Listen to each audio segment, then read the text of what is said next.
Hi there, this is your Jumbo. Welcome to the channel.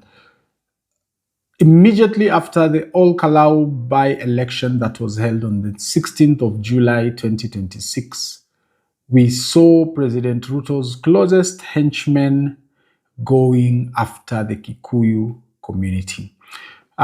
These henchmen, of course, one of them I have featured here several times, and anaitwa Oscar Kipchumba Sudi. He is the Member of Parliament for Kapseret in Eldoret, Uasin Gishu County. And we are not very much shocked by Oscar Sudi because Oscar Sudi ni Oscar Sudi. He has several limitations, and one of the most and biggest limitation he has is that he lacks basic formal education. So we normally, most of the time, tend to ignore him and give him a pass.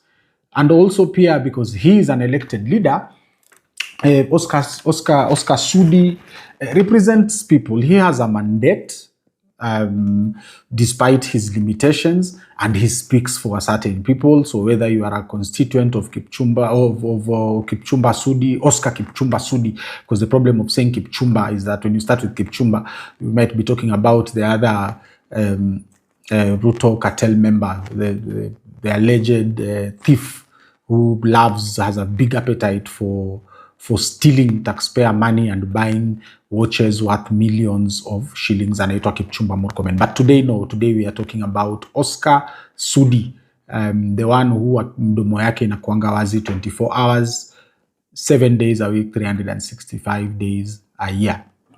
You have seen him, you know how he looks. It's a disgusting sight. So with Sudi, I mean, Kenyans, it's normal. It's Oscar Sudi, ni sawa.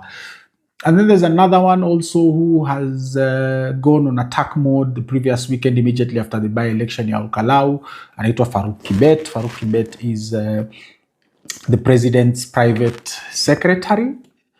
I have no idea by the way what Faruk Kibet does, but most of the time he spends in functions in Western Kenya these days.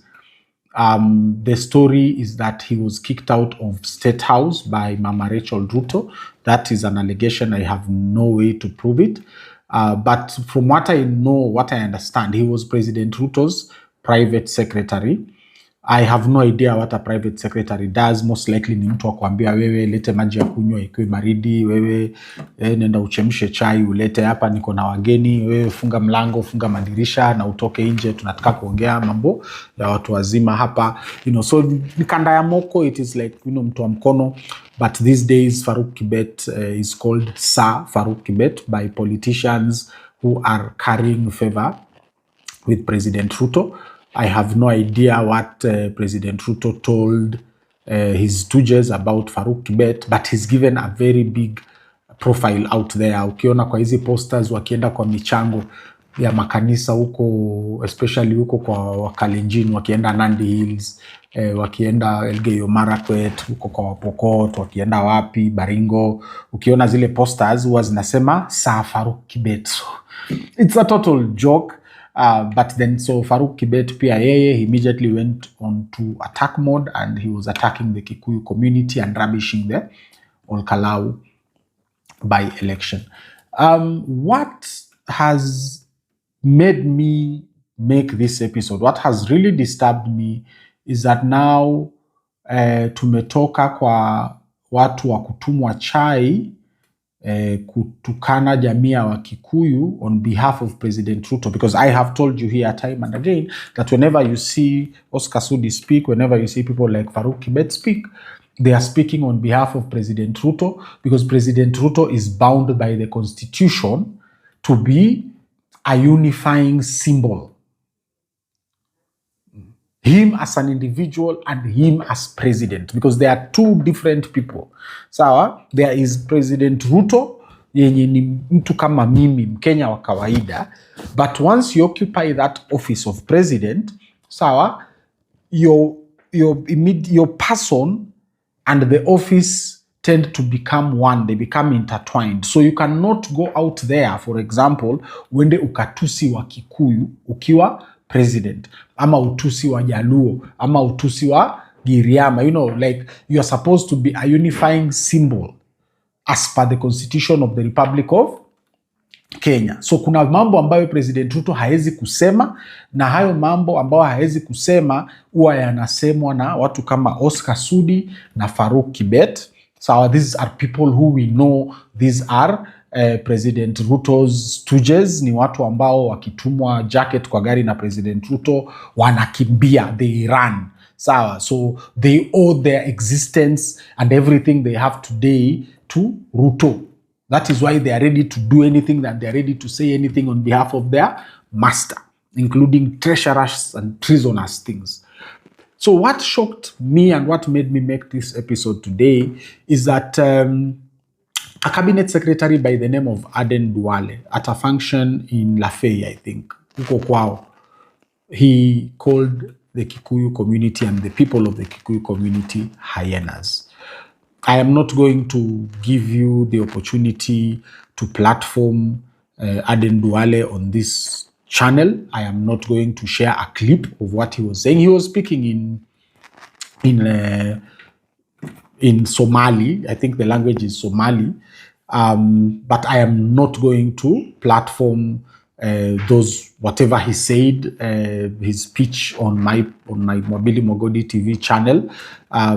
Hopefully most of you have seen the clip of him talking in Somali, and we were given ample translations. And the most important thing is that he was dehumanizing the people of the Kikuyu community. And these are the things we saw, for example, happen in Rwanda before the 1994 genocide, where these rival communities were calling each other, referring to each other using names of insects like cockroaches.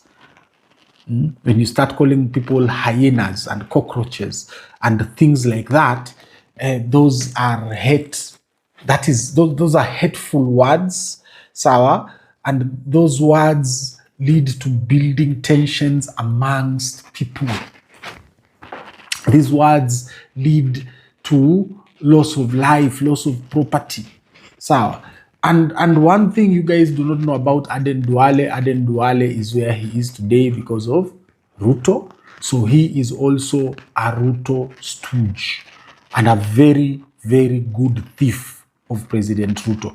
If you guys remember, after the June 2024 protests, during the cabinet reshuffle, which President Ruto had promised that there's going to be a big change in the cabinet, tutaona bureaucrats na nini, he sent Aden Duale to the Ministry of Defense, at the Department of Defense, as Secretary for Defense, and his appointment there was rescinded immediately. It didn't even take a day. It didn't take even a day or 2 days or a week. Yani automatically tu jina yake ikatolewa huko. And what I understand, my viewer, this is exclusive to you and no one else knows this, but from what I understand is that KDF officers wote walimkata. And walimkata because the allegation that was made is this man is an Al-Shabaab sympathizer, and Al-Shabaab sympathizer is an enemy of our fighters, because our fighters are fighting against Al-Shabaab. And so sympathizers are people who either fund or harbor enemies of organized militaries like the Kenya Defense Forces. So they said that they cannot allow a sympathizer inside the Department of Defense, because you can imagine all kinds of war plans at the desk of Aden Duale. What kind of damage Al-Shabaab would do to the mission to protect and secure our borders here in the Republic of Kenya with regards to the Kenya Defense Forces. So he was immediately refused, walikata kabisa, and they did the right thing. And then that's when he was sent to health. So now he's a cabinet secretary for health, and he is spreading hate speech. He's calling a whole community of Kenyans who, kama sio hao wa Kikuyu, Aden Duale hasinge kuwa cabinet secretary leo. He would have just been a member of parliament for Garissa. sawa, angekuwa tu member of parliament for Garissa, wherever he comes from, because baba angekuwa ndio president. The Kikuyu community stood 100% to the last man with President Ruto. And I do not understand what is President Ruto's obsession with attacking Kikuyus and trying to isolate them. You see, President Ruto, I have told you here time and time again, and I'm repeating again today, where you sit with regards to 10th August 2027, Kenyans are tribeless. You can no longer divide Kenyans in tribe. Tribe exists in your mind and in your mouths, President Ruto and your stooges. Wakenya wamekataa ukabila. Like, the person who is going to stand against you in 2027 is going to get each and every Kenyan's vote.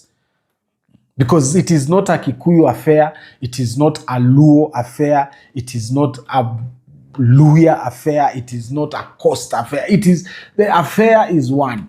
The affair is Ruto must go. The affair is one term.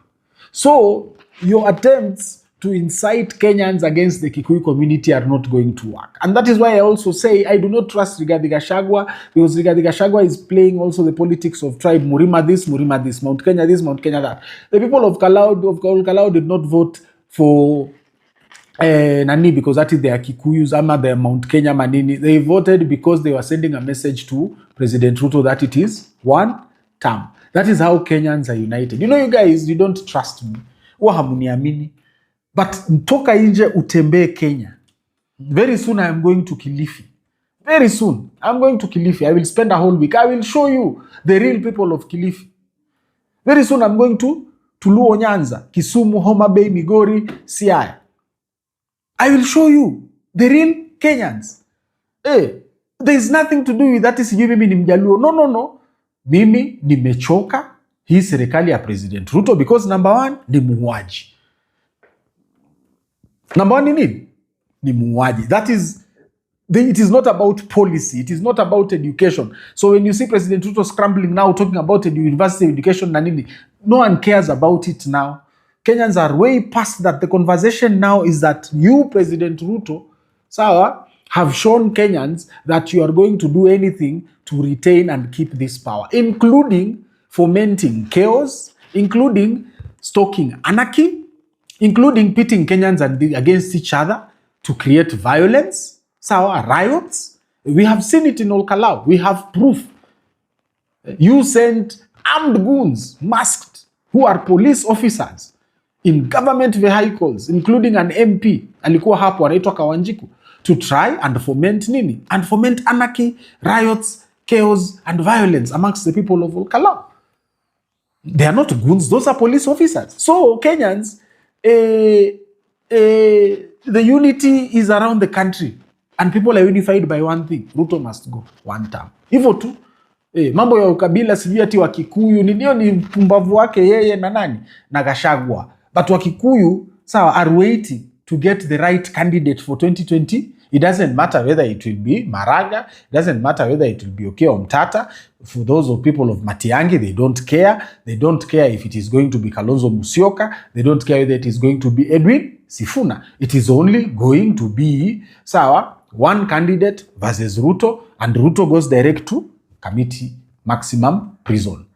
This is your Jomba Mobili Mogodi. Thank you very much for your support. The number is 0799-428-109 to fund my upcoming Kilifi trip. I expect to be in Kilifi from the 3rd of August until at least the 8th of August to go and meet the people there on the ground and tell you exactly how the people of the Republic of Kenya feel about the government of President William Ruto. Asanteni.